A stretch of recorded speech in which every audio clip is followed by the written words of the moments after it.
Et le diable, il est très malin. Le diable peut vous faire passer le temps dans les cultes sans pour autant savoir. Vous pensez que la puissance de Dieu, mais c'est même pas ça.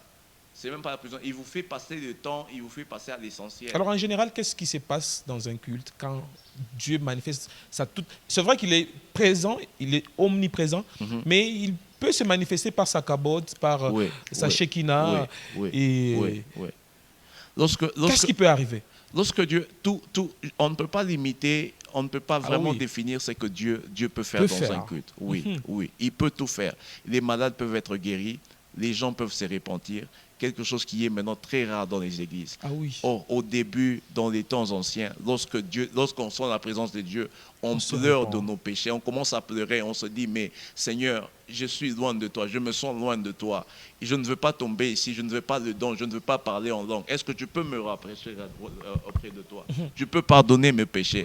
Ce genre de choses, on ne le voit plus, on ne rencontre plus dans les églises. Les gens ne vont plus comment on dit, sur le halte à la chair pour se repentir. Ce sont des choses qu'on ne voit plus. On voit que les gens tombaient, les prophétiques et tout.